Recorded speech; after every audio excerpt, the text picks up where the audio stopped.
दोस्तों, एक शादी का घर इमेजिन कीजिए। ढोल बज रहा हो और मेहमान खाना खा रहे हैं और तभी दरवाजे पर एक ताली बजाने की आवाज आए। हाँ, वही ताली जिसे इस देश में हर कोई पहचानता है। और देखिए कि घर वालों का इस पर क्या रिएक्शन होता है। घर वाले ना उन ताली बजाने वालों को भगाने की कोशिश करते हैं और ना ही पुलिस को बुलाते हैं, बल्कि घर के सबसे बड़े लोग बाहर आते हैं और नए जोड़े को उनके सामने लाया जाता है। इस बात को देखकर ताली बजाने वाले लोग गाना गाते हैं, नाचते हैं और उस जोड़े के सर पर हाथ रखकर आशीर्वाद देते हैं। इसके बदले उन्हें पैसा मिलता है और मिठाई भी मिलती है। और घर के लोग मानते हैं कि उनका आशीर्वाद एक्चुअली फलता है, कि जब वो आशीर्वाद देंगे तो नए जोड़े की औलाद होगी और घर में बरकत आएगी। और यही चीज तब भी होती है जब घर में एक बच्चा पैदा होता है। वही लोग आते हैं, उस नए जन्मे बच्चे को गोद में लेते हैं और उसके लिए लंबी उम्र की कामना करते हैं।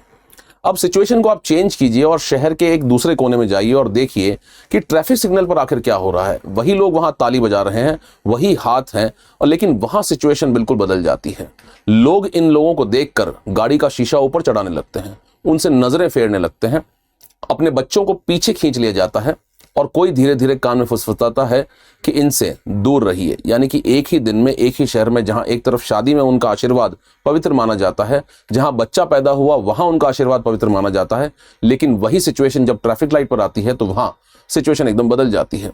घर के दरवाजे पर तो वो हाथ पवित्र है, लेकिन गाड़ी के शीशे पर वो हाथ अछूत या अनटचेबल है।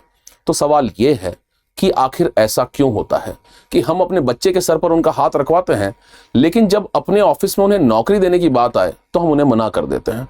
हम अपनी शादी में उनका आशीर्वाद मांगते हैं, लेकिन अपने घर में उन्हें किराए पर कमरा देने से मना कर देते हैं। हम उन्हें देवी मानते हैं और उसी सांस में उनके ऊपर एक्चुअली हम हंसी भी उड़ाते हैं उनकी। ये एक तरह का विरोधाभास है, एक कॉन्ट्रडिक्शन है। लेकिन सवाल यह है कि ये कॉन्ट्रडिक्शन आखिर आया कहां से। और इस सवाल के नीचे एक और सवाल छुपा है जो इससे भी बड़ा है। वो सवाल है कि ये आखिर लोग हैं कौन। ये जो है ये एक साइंस है या आखिर ये ट्रांसजेंडर होना एक बीमारी है। क्या इनमें सच में कुछ गलत है या प्रॉब्लम है? आज हम इन दोनों सवालों का जवाब ढूंढेंगे और जवाब आपको हैरान कर देगा, क्योंकि इस विरोधाभास की एक्चुअली एक शुरुआती तारीख है जहां से शुरुआत हुई। हमेशा से इनके साथ ऐसा ट्रीटमेंट नहीं होता है। तो आइए समझते हैं एक एक करके। पहले उस आशीर्वाद को समझते हैं, क्योंकि उसके पीछे एक पूरी सांस्कृतिक ढांचा है जिसे हम रोज देखते हैं लेकिन समझने की कोशिश कभी नहीं करते हैं। उस रस्म का नाम है बधाई। बधाई का मतलब लिटरल तो है बधाई देना, लेकिन ये एक सिर्फ रस्म नहीं है, इसमें पूरा एक संस्थान है। इसमें ये लोग आएंगे, ट्रांसजेंडर लोग ढोलक बजाएंगे, गीत गाएंगे और नाच करेंगे और आखिर में आशीर्वाद देंगे। और अक्सर बहुचारा माता जो है, उनकी देवी, उनके नाम पर ये सब काम वो करते हैं। और बदले में जो पैसा और सम्मान मिलता है उसे भी ये लोग बधाई कहते हैं। इस पर एक अमेरिकन एंथ्रोपोलॉजिस्ट है सेरेन आनंदा। उन्होंने इस समुदाय पर काफी काम किया। 1990 में उन्होंने किताब लिखी, neither man nor women, the hijras of India. इस किताब को एंथ्रोपोलॉजी का सबसे सम्मानित पुरस्कार रूथ बेनेडिक्ट प्राइज मिला। उसके बाद गायत्री रेड्डी ने साउथ इंडिया में इसी पर एक गहरा काम किया और उनके काम से दो चीजें साफ हुई। पहली कि ये एक व्यवस्थित समाज है, एक ऑर्गेनाइज्ड सोसाइटी है। इसमें गुरु चेला परंपरा है। एक गुरु के नीचे कई चेले होते हैं और सब एक ही घर में रहते हैं और कमाई जो ये आपस में करते हैं वो आपस में बांट ली जाती है। सभी लोग घर के नियम और कानून मानते हैं। ये एक परिवार का ढांचा है उन लोगों के लिए जिन्हें उनके खुद अपने परिवार ने घर से निकाल दिया। दूसरी सबसे इंपॉर्टेंट बात यह है कि इस परंपरा में बधाई का जो काम है उससे इज्जत वाला काम माना गया है, उसे स्टेटस वाला काम माना गया है। खुद इस समुदाय के अंदर के लोग भी इस बात को मानते हैं कि यह रिस्पेक्टेबल काम है। और आशीर्वाद की ये ताकत आखिर इनके अंदर आई कहां से, ये सबसे बड़ा सवाल है जो हमें आज जानना चाहिए। इसके पीछे भी आप देखेंगे कि एक मान्यता है। कहा जाता है कि जब भगवान राम 14 साल के वनवास के लिए निकले तो नगर के लोग उनके पीछे चल पड़े। नदी के किनारे पहुंचकर भगवान राम ने मुड़कर कहा कि सभी पुरुष और स्त्रियां वापस नगर लौट जाएं। तो लोग लौटने लगे, लेकिन कुछ लोग वहीं रुक गए, क्योंकि वो न पुरुष थे और न ही स्त्री। राम जी का आदेश उन पर लागू ही नहीं होता था। और मान्यता यह है कि 14 साल बाद जब राम जी लौटे वापस वनवास से, तो वो लोग अभी भी वहीं खड़ी थे। उनकी इस निष्ठा से खुश होकर भगवान राम ने उन्हें एक वरदान दिया कि जन्म और विवाह जैसे शुभ अवसरों पर उनका आशीर्वाद ऑस्पिशियस माना जाएगा और यह आशीर्वाद फलेगा। अब देखिए, ये एक कथा है, एक लोक मान्यता है, लेकिन इसका सामाजिक मतलब बहुत गहरा है, क्योंकि इसी कथा से वो हक निकलता है जो आज भी हर शादी के दरवाजे पर आपको नजर आता है। अब यहां एंथ्रोपोलॉजी की वो बात आती है जो इस पूरे कॉन्ट्रडिक्शन को खोल कर रख देती है। दुनिया भर के कल्चर्स में एक पैटर्न हमें नजर आता है। जो चीज किसी भी कैटेगरी में नहीं बैठती है, जो ना ये है ना वो है, उसे हमेशा एक खास पावर या शक्ति वाला माना जाता है। एंथ्रोपोलॉजी में इसे कहते हैं लिमिनैलिटी, यानी कि बीच की जगह पर होना। और इस बीच की जगह के साथ हमेशा दो चीजें एक साथ आती है, पहला इनकी पवित्रता और दूसरा इनसे जुड़ा डर। इसलिए दुनिया भर में आप देखेंगे संत, फकीर, साधु जिन्होंने समाज के आम नियमों को छोड़ दिया है, उन्हें पवित्र भी माना जाता है और उनसे दूरी भी रखी जाती है। और यही समुदाय के साथ भी होता है, क्योंकि वो हमारी बनाई हुई मर्द और औरत वाली दो डिब्बों वाली दुनिया में फिट नहीं आते हैं। इसलिए हमने उन्हें एक अलग ऊपर वाली जगह दे दी, जहां से यह आशीर्वाद आखिर आता है। और ध्यान दीजिएगा, इस परंपरा में वो सिर्फ आशीर्वाद नहीं दे सकते हैं, मान्यता ये भी है कि वो श्राप भी बराबर का दे सकते हैं। और ये कोई अलग बात नहीं है, ये एक ही ताकत के दो चेहरे हैं, उसके दो पहलू हैं। यानी असली बात यह है कि जिस बीच में होने की वजह से हम उन्हें पवित्र मानते हैं, उसी बीच में होने की वजह से हम उनसे डरते भी हैं। ये विरोधाभास का एक पहला हिस्सा है, लेकिन ये पूरा जवाब नहीं है, क्योंकि आशीर्वाद और डर एक चीज है, लेकिन नौकरी ना देना, इन्हें घर से निकाल देना, इन्हें मकान ना देना और कई बार इन्हें मार देना भी बिल्कुल दूसरी चीज है। और अब वो आंकड़े देखते हैं जो इस दूसरी तरफ की सच्चाई को हमें बताते हैं। इंडिया में 2011 के सेंसस में पहली बार जब इस देश ने इन्हें अलग से गिना, तो उनका नंबर आया 4,88,000, कुल आबादी का 0.04%। इसमें से 28% अकेले उत्तर प्रदेश में थे, 66% गांव में थे और 54,854 बच्चे 6 साल से छोटे थे। उनके माँ बाप ने जो स्कूल में फॉर्म भरे, कहीं भी फॉर्म भरे, उनमें उन्होंने लिखा अदर्स। इनकी लिटरेसी रेट की बात करें तो वो थी 56%, जब देश की लिटरेसी रेट एक्चुअली 74% थी। नेशनल ह्यूमन राइट्स कमीशन के सर्वे के मुताबिक 96% लोगों को नौकरी देने से मना कर दिया जाता है इस तबके के। अब इस एक आंकड़े को आप ठीक से समझिए और इससे आप देखिए कि क्या ग्रेविटी ऑफ प्रॉब्लम है। इसका मतलब यह है कि जिस समाज में उनका आशीर्वाद हर शादी में चाहिए लोगों को ऑस्पिशियस माना जाता है, उसी समाज में उनके लिए कमाने का कोई रास्ता छूटा ही नहीं है। और जब कमाने के सारे दरवाजे बंद हो जाते हैं तो सिर्फ दो ही रास्ते बचते हैं इनके साथ में, पहला भीख मांगना और दूसरा सेक्स वर्क करना। हमने उन्हें वहां धकेला है और फिर उन्हीं पर हम लोग हंसते भी हैं। और जो नंबर हमने देखा था कि 4,88,000 का आंकड़ा, एक्चुअली ये भी पूरा झूठा है। दुनिया भर की रिसर्च कहती है कि किसी भी आबादी का करीब 0.3 से 0.5% लोग ट्रांसजेंडर होते हैं। अगर हम इसी एस्टिमेट को इंडिया में लगाएं तो इस हिसाब से करीब 40 से 70 लाख लोग इंडिया में ट्रांसजेंडर होंगे।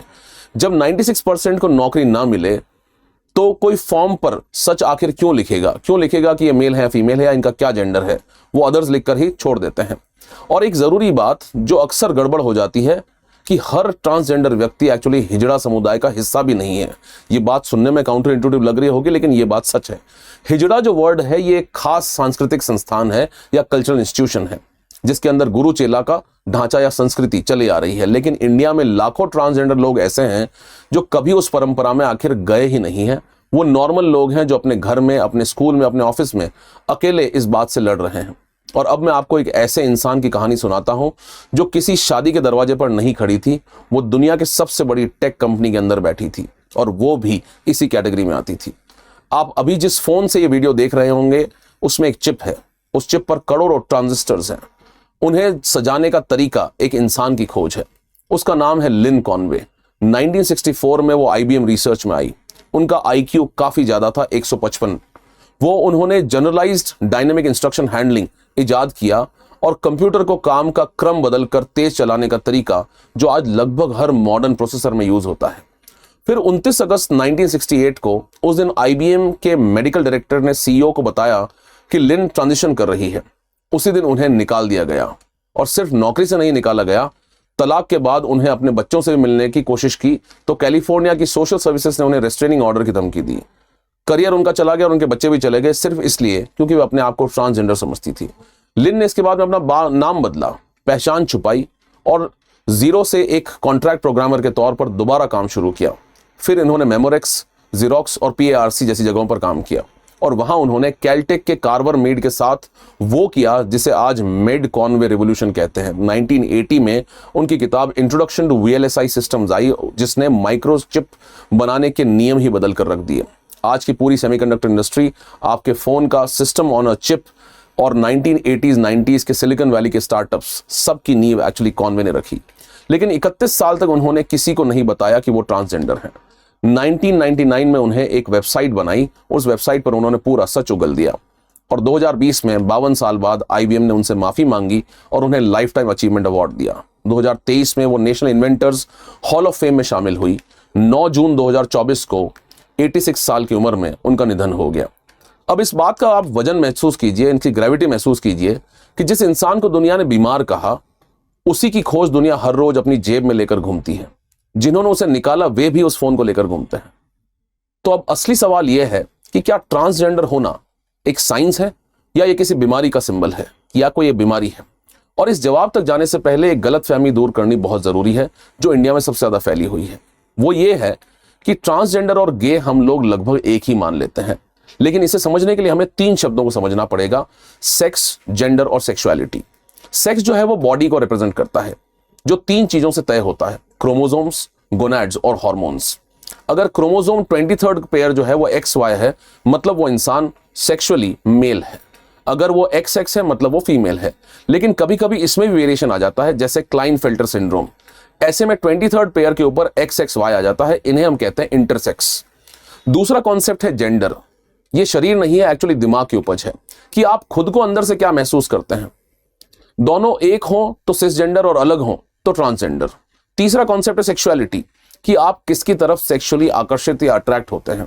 और फर्क यह है कि जेंडर होने पर आप सवाल पूछते हैं कि मैं कौन हूं, और सेक्सुअलिटी का सवाल आप पूछते हैं कि मुझे आखिर कौन पसंद है सेक्सुअली। दो बिल्कुल अलग सवाल। इसलिए 2019 का कानून जो है ट्रांसजेंडर लोगों के लिए है, गे और लेस्बियन लोगों के लिए नहीं है। वो एक अलग मुद्दा है जिसका कानूनी सफर भी अलग रहा है। अब बायोलॉजी पर आते हैं, ऐसा आखिर होता कैसे है? तो देखिए, इसके पीछे की साइंस ये कहती है कि मां के पेट में बच्चा शुरुआत में ना तो मर्द होता है और ना ही औरत। फिर 6वें से 14वें हफ्ते के बीच में अगर Y क्रोमोसोम है इसके अंदर, तो उस पर एक SRY जीन एक्टिवेट होता है। ये एक प्रोटीन बनाता है जिसे टेस्टिस डिटरमाइनिंग फैक्टर कहते हैं, जिससे कि टेस्टिस बनते हैं, टेस्टोस्टेरोन बनता है और शरीर मर्द की तरफ बढ़ता है। SRY नहीं है तो ओवरीज बनने लगती है और एस्ट्रोजन का रास्ता खुल जाता है, टेस्टोस्टेरोन नहीं बनेगा। यानी शरीर का ये स्विच 6 से 14th वीक के अंदर दबता है और शुरुआत होती है। लेकिन और यही असली बात है कि दिमाग का स्विच उसी वक्त नहीं दबता है। जेंडर आइडेंटिटी से जुड़ी दिमाग की संरचनाएं उससे काफी बाद बनती है। यानी कि आपके सेक्स का जो बटन है वो पहले दब जाता है, और आप किस जेंडर को बिलोंग करेंगे या किस तरह की आपकी सोच होगी जेंडर से लेकर, ये बाद में डेवलप होती है। और ये दोनों अलग अलग स्विच हैं और दोनों का समय बिल्कुल अलग अलग है।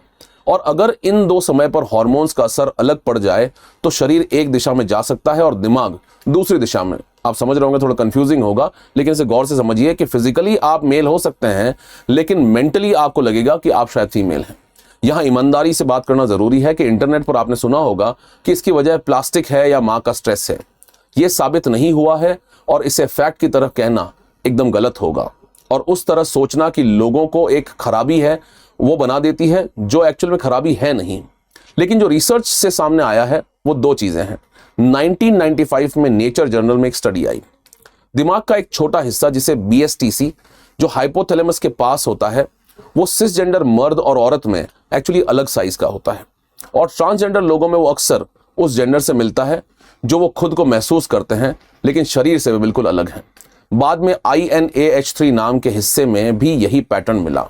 और दूसरा, एक ट्विंस पर स्टडी हुई। अगर एक आइडेंटिकल ट्विन ट्रांसजेंडर है तो दूसरे के होने के चांस आम लोगों से काफी ज्यादा होते हैं। मतलब इसमें जेनेटिक्स का भी एक बहुत इंपॉर्टेंट रोल है। और अब वो जवाब जिसके लिए पूरा ये वीडियो हमने बनाया है कि 25 मई 2019 को वर्ल्ड हेल्थ ऑर्गेनाइजेशन ने अपनी नई लिस्ट ICD-11 में जेंडर आइडेंटिटी डिसऑर्डर को मेंटल डिसऑर्डर्स के चैप्टर से पूरी तरह हटा दिया। यानी कि नाम उन्होंने बदल कर रखा जेंडर इनकॉन्ग्रुएंस, और उसे डाला गया एक नए चैप्टर में, conditions related to sexual health, इसमें उसे डाला गया। WHO के अधिकारी लैले से ने वजह बताई इस बात की कि अब समाज बेहतर है और ये असल में एक मेंटल हेल्थ कंडीशन है ही नहीं, इसे काफी गलत तरीके से रिकॉर्ड किया गया था। वहीं WHO जिसने 1990 में होमोसेक्सुअलिटी को इस लिस्ट से हटाया था, तो जवाब साफ है कि ये एक्चुअली बीमारी नहीं है, ये एक्चुअल में एक चॉइस है, ये एक बायोलॉजी है। और एक आखिरी रिसर्च इस बात का पूरा कंप्लीट कर देती है। ब्राजील में ICD-11 के लिए हुए एक फील्ड स्टडी में पूछा गया कि उनके मानसिक दुख की जड़ आखिर क्या है, कि जो ट्रांसजेंडर्स हैं उन्हें मानसिक रूप से किस बात की पीड़ा है। इसका नतीजा ये था कि उनका दुख उनकी पहचान से नहीं आता है, उनका दुख समाज के ठुकराए जाने से आता है। सबसे बड़ा कारण था कि उनके अपने लोग उन्हें दरवाजे पर रिजेक्ट कर देते हैं, उन्हें अपना मानते ही नहीं है। बीमारी उनके अंदर नहीं है, बीमारी देखने वाले की नजर में है। और अब हम उस पहले सवाल पर लौटते हैं कि ये नजर, ये देखने का नजरिया, इन्हें इस तरह से ट्रीट करना, आखिर इसकी शुरुआत कहां से होती है? क्योंकि हमने अभी देखा कि हमारी अपनी परंपरा उन्हें आशीर्वाद देने की है, उन्हें काबिल मानती थी। महाभारत में शिखंडी है, उसी महाभारत में अर्जुन 1 साल बृहनल्ला बने रहे। अरावन की कथा से तमिलनाडु के अरावानी समुदाय जुड़ा हुआ है। शिव का अर्धनारीश्वर रूप हमारे ग्रंथों में है। कामसूत्र तक में अलग जेंडर्स का जिक्र मिलता है और मुगल दौर में उनकी ताकत और भी बढ़ गई थी। उन्हें ख्वाजासरा कहा जाता था, हरम के रखवाले, प्रशासक, राजनीतिक सलाहकार के रूप में भी वो दिखते थे। यानी कि 15 से 19 सेंचुरी में मुगल शासक उनके बड़े संरक्षक होते थे। कई बहुत अमीर और ताकतवर भी बने रहे। यानी कि दरवाजे पर आशीर्वाद देने वाला हाथ कभी दरबार में फैसले लिया करता था। और फिर आया 1871, अंग्रेज भारत में आए और अंग्रेजों ने क्रिमिनल ट्राइब्स एक्ट बनाया। इसके पार्ट 2 ने इस पूरे समुदाय को बिना किसी अपराध के क्रिमिनल ट्राइब घोषित कर दिया। यानी कि ये जन्म से ही अपराधी मान लिए गए। तो इस कानून में आखिर क्या था? पुलिस हर व्यक्ति का नाम और पता रजिस्टर करती थी।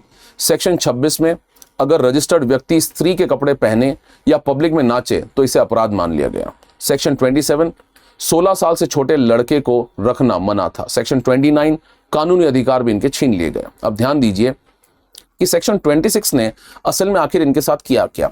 उसने उनका नाचना और गाना यानी बधाई गैर कानूनी बना दी। आपने देखा होगा जितने भी लोग ट्रांसजेंडर्स नाचते हैं, बधाई देते हैं, इसे गैर कानूनी डिक्लेयर कर दिया गया। वही काम जो उनकी इज्जत का जरिया भी है, वही उनका जुर्म बन गया आज। यही वो तारीख है जब विरोधाभास या ये कॉन्ट्रडिक्शन कि एक तरफ हम उनसे आशीर्वाद लेते हैं, हम दूसरी तरफ उन्हें हेट करते हैं, इसकी शुरुआत होती है। इससे पहले भी वो बीच में थे और उस वजह से उनसे थोड़ी दूरी भी थी, वो लेमिनैलिटी वाली बात है। लेकिन उनके पास इज्जत का एक काम था, समाज में एक जगह थी और सत्ता तक एक पहुंच थी। लेकिन 1871 ने वो जगह उनसे छीन ली। आशीर्वाद की परंपरा तो घर के दरवाजे पर बची रही क्योंकि वो धर्म से जुड़ी आस्था भी थी, लेकिन कानून, नौकरी और सम्मान वाली दुनिया से उनसे पूरी तरह बाहर कर दिया गया, उन्हें पूरी तरह बाहर कर दिया गया। वो कानून 1949 से 52 में हटा भी दिया भारत सरकार ने, लेकिन उस कानून ने जो नज़र पैदा की, जिस नज़र से हम उन्हें देखते हैं, जो स्टीरियोटाइप पैदा किया, वो आज तक जिंदा है। इसलिए आज एक ही हाथ शादी में पवित्र है और वही सिग्नल पर आकर अछूत बन जाता है, क्योंकि हमने परंपरा वाला हिस्सा रख लिया और सम्मान वाला हिस्सा अंग्रेजों के साथ जाने दिया। अब देखिए कि उस नज़र के खिलाफ लड़ाई कैसी लड़ी जा रही है। 15 अप्रैल 2014 को सुप्रीम कोर्ट ने नालसा जजमेंट दिया। उसमें 3 बातें बताई। थर्ड जेंडर की कानूनी मान्यता, हर व्यक्ति को अपना जेंडर खुद तय करने का अधिकार बिना सर्जरी के भी, और उन्हें रिजर्वेशन भी दिया गया। अब आर्टिकल 14, 15, 19, 1A और 21 के आधार पर ये सारे पावर्स, ये सारे राइट्स उन्हें दिए गए। 2018 में नवतेज सिंह जोहर जजमेंट ने सेक्शन 377 का वो हिस्सा हटाया जो 2 बालिग लोगों के संबंध को अपराध बनाता था। 2019 में transgender protection of rights act आया। इसने भेदभाव गैर कानूनी कर दिया, लेकिन इसकी खुद कम्युनिटी ने आलोचना की, इनकी खुद कम्युनिटी ने इसकी आलोचना की, क्योंकि सर्टिफिकेट के लिए इन्हें डिस्ट्रिक्ट मजिस्ट्रेट के पास जाना पड़ता था, जबकि नालसा ने इन्हें सेल्फ डिटर्मिनेशन का अधिकार दिया गया था। और इसमें यहां हिंसा की सजा आम कानून से कम रखी गई थी। और असली जीत इनकी कब हुई? असली नाम आप सुनेंगे, शबनम मौसी 1998 में मध्य प्रदेश से इंडिया की पहली ट्रांसजेंडर MLA बनी, नालसा से लगभग 16 साल पहले। मधुबाई किन्नर 2015 में रायगढ़ की मेयर थी। जोईता मंडल 2017 में वेस्ट बंगाल में पहली ट्रांसजेंडर जज बनी। उनके बाद नागपुर में विद्या कामले और गुवाहाटी में स्वाति विधान बरुआ। और वो केस जिसने कानून बदला, कर्नाटका में पुलिस भर्ती के फॉर्म में सिर्फ मेल और फीमेल की जगह के ही कॉलम थे। संगमा और जीवा संस्थानों ने कोर्ट में चुनौती दी Sangma versus state of Karnataka में, और इसका नतीजा था 2021 में कर्नाटका देश का पहला राज्य बना जिसने सरकारी नौकरियों में 1% हॉरिजॉन्टल रिजर्वेशन दिया। एक नया रूल आया और अब हर फॉर्म में अदर्स का कॉलम भी जरूरी कर दिया गया है। तमिलनाडु ने 2008 में देश का पहला ट्रांसजेंडर वेलफेयर बोर्ड बनाया। वहीं पृथिका यशिनी कोर्ट लड़कर पहली ट्रांसजेंडर पुलिस ऑफिसर बनी। केरला ने 2015 में पहली ट्रांसजेंडर पॉलिसी लाई और सर्जरी के लिए सरकारी मदद भी प्रोवाइड की। मध्य प्रदेश ने 2023 में एक अलग कैटेगरी बनाई और दुनिया में अर्जेंटीना ने 2012 में वो कानून बनाया जिसमें जेंडर बदलने के लिए न डॉक्टर, न कोर्ट और न ही सर्जरी चाहिए, सिर्फ व्यक्ति का अपना बयान चाहिए। नेपाल ने 2007 में थर्ड जेंडर को मान्यता दी और पाकिस्तान के 2018 के कानून में सेल्फ परसीव्ड आइडेंटिटी का अधिकार दिया गया। इस एक मामले में वो हम सभी से आगे निकल गए। पाकिस्तान बाकी सब में हमसे पीछे है, लेकिन यहां वो आगे निकल गया। तो अब पूरी तस्वीर को आप समझिए और जोड़िए। एंथ्रोपोलॉजी कहती है कि वो बीच में है और इसलिए हमने उन्हें पवित्र माना है। हमारे ग्रंथ कहते हैं वो सदियों से हमारे समाज का हिस्सा है। मुगल इतिहास कहता है वे सत्ता में भी थे। साइंस कहती है कि ये बायोलॉजी है। WHO कहता है कि ये बीमारी नहीं है। सुप्रीम कोर्ट कहता है कि इन्हें अपना जेंडर चुनने का संवैधानिक अधिकार है। और 1871 का वो अंग्रेजों का कानून कहता है कि ये जन्म से अपराधी हैं। आज हम उनका आशीर्वाद लेते हैं और उनका अपमान भी साथ साथ करते हैं, क्योंकि हम एक साथ दो चीजें मान रहे हैं। पहला अपनी परंपरा और दूसरा एक विदेशी कानून। और ये चुनाव हमारे पास है कि हम किस हिस्से को आगे ले जाते हैं। क्योंकि अगली बार जब आपके घर के दरवाजे पर कोई ताली बजेगी और वो हाथ आपके बच्चे के सर पर उठेगा, तो एक पल के लिए ये जरूर सोचेगा कि वही हाथ उस दिन के बाद किसी ऑफिस में नौकरी मांगने भी जाएगा और वहां उसे वो नौकरी नहीं मिलेगी। आशीर्वाद के लिए वो काफी अच्छे हैं, लेकिन नौकरी के लिए उन्हें अच्छा नहीं माना गया है। यही हमारा विरोधाभास है, यही हमारा कॉन्ट्रडिक्शन है। और इसे कानून नहीं, सिर्फ हम लोग ही ठीक कर सकते हैं, समाज ही ठीक कर सकता है। My name is Mangal Singh. I teach anthropology at study IQ। आप मुझसे जुड़ सकते हैं, इन QR कोड्स को स्कैन करके मुझसे टेलीग्राम पे जुड़ सकते हैं, मुझसे इंस्टाग्राम पर जुड़ सकते हैं। और ट्रांसजेंडर्स और इस कम्युनिटी के बारे में आपका क्या सोचना है? क्या ये बायोलॉजी है, क्या ये कल्चर है, और आपको इस वीडियो देखकर क्या इंसाइट्स मिले, प्लीज कमेंट करके बताएं। Thank you so much. Study IQ IAS, आपका सिलेक्शन हमारा मिशन।